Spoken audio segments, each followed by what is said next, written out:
আমি কিন্তু ছোট্ট আয়াতের তাফসীর অল্প সময় যতটুকু করা যায় বলবো ইনশাআল্লাহ। আল্লাহ পাক রব্বুল আলামিন অন্য আরেক আয়াতের মধ্যে আল্লাহ তাআলা বলেন আর রহমান,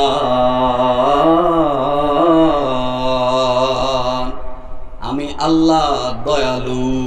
সুবহানাল্লাহ বলেন। আর রহমান আর রহিম, আর রহমান আর রহিম। আল্লাহ তাআলা আমাদেরকে সান্ত্বনা দিয়ে কয়, বান্দা তোর গুনাহ হয়ে যাবে, তোরে আমি মানুষ বানাইছি, তোর গুনাহ হইতেই পারে, তোর গুনাহ হবে, কিন্তু তোর গুনাহ যদি হয়ে যায় তুই আমি আল্লাহর দরবারে আস্তাগফিরুল্লাহ, আমি আল্লাহর দরবারে তুই তওবা কর। আমি আল্লাহ তওবা করার সঙ্গে সঙ্গে রহমান রহিম নামের উসিলা দিয়া আমি আল্লাহ তোরে সঙ্গে সঙ্গে মাফ করে দিব। বলেন সুবহানাল্লাহ। আর একটু জবান খুলে বলেন সুবহানাল্লাহ। বন্ধুরে, আল্লাহর নবী রাহমাতাল লিল আলামিন, আমাদের জন্য রহমত। ওয়ামা আরসালনাকা ইল্লা রাহমাতাল লিল আলামিন। সারা পৃথিবীর জন্য, সারা বিশ্বের জন্য, পুরা আলামিনের জন্য, 7 আসমান 7 জমিন, 7 আসমান 7 জমিন, সমস্ত কিছুর জন্য আমার নবী হচ্ছেন রহমত স্বরূপ। বলেন সুবহানাল্লাহ। এই আমার নবীকে আল্লাহ পাক রব্বুল আলামিন রাস্তা দেখায়া দিছে। তোমরা যদি আমি আল্লাহকে পাইতে চাও, আমি আল্লাহকে যদি পাইতে চাও, আমি আল্লাহর জান্নাতে যদি যাইতে চাও, দুনিয়ার মধ্যে যদি তোমরা ভালো থাকতে চাও, দুনিয়ার মধ্যে যদি তোমরা রহমত পাইতে চাও, তাহলে তোমরা আমার বন্ধুকে ভালোবাসো। সুবহানাল্লাহ, জোরে বলেন সুবহানাল্লাহ। আল্লাহ পাক কোরআনুল হাকিমের মধ্যে বলেন, কুল ইন কুনতুম তুহিব্বুনাল্লাহ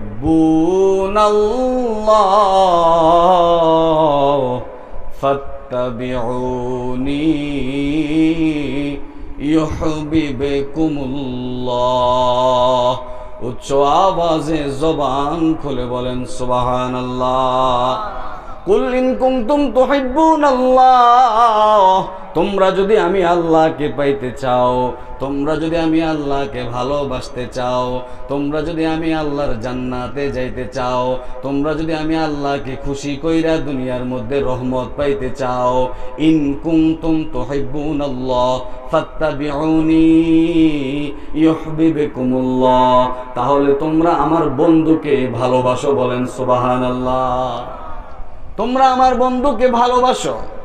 এবার আমরা বলবো, আল্লাহ আপনার বন্ধুকে যদি আমরা ভালোবাসি, আপনার বন্ধুকে যদি আমরা ভালোবাসি, জীবন দিয়ে যদি ভালোবাসি, আমাদেরকে আপনি কি দিবেন গো আল্লাহ? আমাদেরকে আপনি কি দিবেন?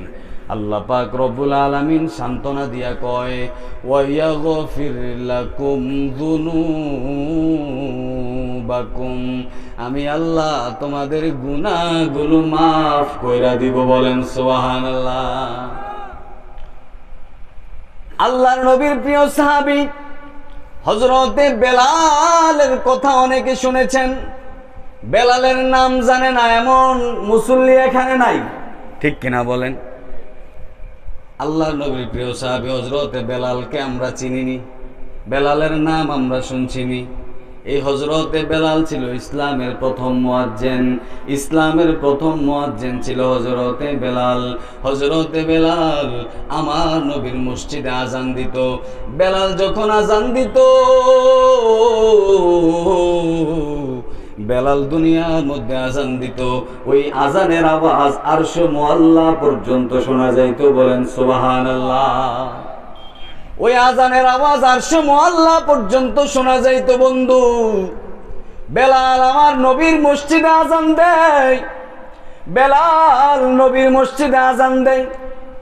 বেলালের জিহ্বাটা ছিল একটু তুতলা, বেলালের জিহ্বাটা ছিল একটু তুতলা। বেলাল আজান দেয়, আশহাদুর জায়গায় বেলাল আসাদু শব্দ ব্যবহার করে। কি ব্যবহার করে? আসাদু। আশহাদু বলতে পারে না, আসাদু বলে, জিহ্বাটা একটু তোতলা হওয়ার কারণে। বন্ধুরি, এমনিতেই তো বেলালের জিহ্বাটা তোতলা হয় নাই রে বন্ধু, এমনিই তো বেলালের জিহ্বাটা তোতলা হয় নাই। বেলালের জিহ্বাটা তোতলা হয়েছে এই কালিমা গ্রহণ করার কারণে। বেলালের জিহ্বা তোতলা হয়েছে একমাত্র আমার নবীর কালিমা পড়ার কারণে। বলেন সুবহানাল্লাহ। বেলাল রে কাফের মুশরিক বেঈমানরা মারে, মায়ের দেয়। বেলাল রে মরুভূমির মধ্যে শোয়ায় রাখে, মরুভূমির মধ্যে শোয়ায় রাখে। বেলাল রে মরুভূমির মধ্যে শোয়াইয়া পাথর দিয়া চাপা দিয়া রাখে, পাথর দিয়া চাপা দিয়া বেলাল রে কষ্ট দেয়। আর কয়, তুমি কালিমা ছাড়ো, না হলে তোমাকে শেষ করে দিব। বেলাল কয়, না, আহাদুন আহাদুন, আমি কালিমা ছাড়বো না। বলেন সুবহানাল্লাহ। অনেক লম্বা কথা, অনেক লম্বা কথা, আমি ওইদিকে যাব না। বেলালের জিহ্বাটা কালিমা, কালিমা পড়ার কারণে বেলালের জিহ্বাটা শেষ পর্যন্ত তোতলা হয়েছে। মায়ের খাইতে খাইতে খাইতে খাইতে পুরা শরীরটা ফুলে গেছে। মায়ের খাইতে খাইতে বেলালের পুরা শরীরের মধ্যে ফোসকা পড়ে গেছে। মায়ের খাইতে খাইতে বেলালের চামড়া উঠে গেছে। এরপরও বেলাল জীবন দিয়ে দিবে, কিন্তু বেলাল ঈমান দিবে না। এই জন্য বেলাল কোনোদিন কালিমা ছাড়ে নাই। বলেন সুবহানাল্লাহ। একটু গভীরভাবে মনোযোগ দিয়ে শুনতে হবে বাবা, মহাব্বতের কানটা লাগায় দেন রে বাবা। হযরতে বেলাল আমার নবীর মসজিদে আজান দেয়, আশহাদু শব্দ উচ্চারণ করতে পারে না, আসাদু হয়। এই জন্য কয়েকজন মিলে আমার নবীর দরবারে আরজ করলেন, ইয়া রাসূলুল্লাহ, ইয়া হাবিবাল্লাহ, আপনার মসজিদে যে আজান দিবে তার আজানের উচ্চারণ স্পষ্ট হইতে হবে। তার আজানের উচ্চারণ আশহাদুর জায়গায় আসাদু হইতে পারে না। ইয়া রাসূলুল্লাহ, নবী গো, ইয়া রাসূলুল্লাহ, আপনার মসজিদে যে আজান দিবে তার আজানের কণ্ঠটা যতই ভালো হোক, তার উচ্চারণ যদি সহি না হয়, এটা হয় না। আমার নবীকে বললেন, ইয়া রাসূলুল্লাহ, নতুন একজন মুয়াজ্জিন আপনার মসজিদে নিয়োগ কইরা দেন। আমার নবী এশার নামাজ আদায় করলেন। এশার নামাজ আদায় কইরা আমার নবী রাহমাতাল লিল আলামিন বেলালকে ডাক দিলেন, ও বেলাল, তুমি কালকে ফজর থেকে আর আজান দিবা না। বেলাল, কালকে ফজর থেকে নতুন মুয়াজ্জিন আজান দিবে। বলেন আল্লাহু আকবার। বেলাল আমার নবীকে ভালোবাসতেন, হৃদয় থেকে ভালোবাসতেন, মন থেকে ভালোবাসতেন। কেমন ভালোবাসতেন, এই ভালোবাসাটা একটু বুঝেন। বেলালকে মারতে মারতে মারতে মারতে আদা মোরা বানাইছে, কিন্তু বেলাল কালিমা ছাড়ে নাই। সুবহানাল্লাহ বলেন। কালিমা ছাড়ে নাই। কিন্তু আমাদের কাছে একটু বিপদ আসতে না আসতে আমাদের নামাজ শেষ, রোজা শেষ, ঈমান শেষ। আছে না নাই? একটু সামান্য কাজ থাকলে নামাজ বাদ, আছে না নাই? সামান্য একটু ব্যস্ততা থাকলে আর মসজিদে যায় না, আছে না নাই? সামান্য একটু দুনিয়ার কোনো কাজকর্ম থাকলে, অথবা শরীরটা যদি সামান্য একটু ক্লান্ত হয়, রোজার দিনে আর রোজা রাখে না, আছে না নাই? এইরকম ভাবে আমাদের ঈমান অনেক দুর্বল হয়ে গেছে। কিন্তু বেলালের ঈমান দুর্বল না, বেলালের ঈমান দুর্বল না, বেলালের ঈমান ছিল মজবুত। বেলালরে যত মারছে, বেলাল কইছে, আমি ইসলাম ছাড়বো না, আমি জীবন দিতে পারি, আমি ঈমান দিতে পারি না। এবার হযরতে বেলাল, বেলাল আমার নবীর এলান শুনলেন। বেলাল আমার নবীর এলান শুই না, বেলালের মনটা বড় খারাপ হয়ে গেছে রে বন্ধু। বেলাল আমার নবীর চেহারা মুবারকের দিকে তাকায় তাকায় কান্দে। বেলাল নবীর চেহারার দিকে তাকায় তাকায় কান্দে।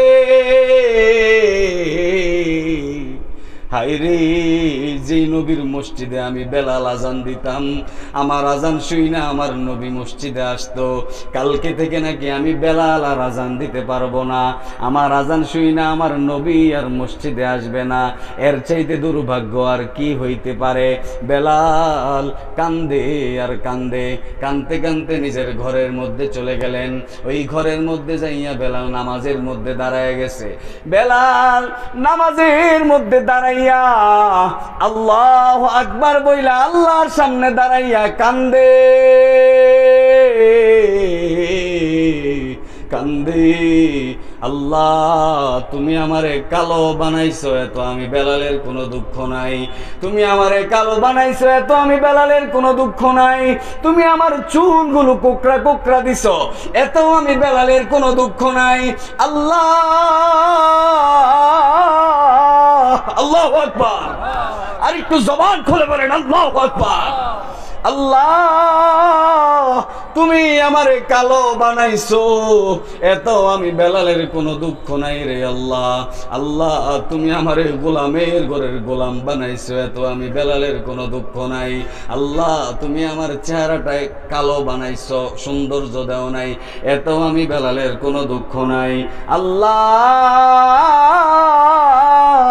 কালকে থেকে নাকি আমি ফজরের আজান দিতে পারবো না, কালকে থেকে নাকি আমি আর নবীর মসজিদে আজান দিতে পারবো না। এর চাইতে দুর্ভাগ্য আর কি হইতে পারে?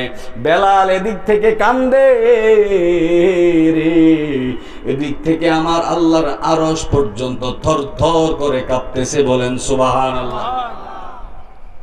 বেলাল এদিক থেকে কান্দে, ওই দিক থেকে আল্লাহর আরশ কাঁপে। আল্লাহু আকবার।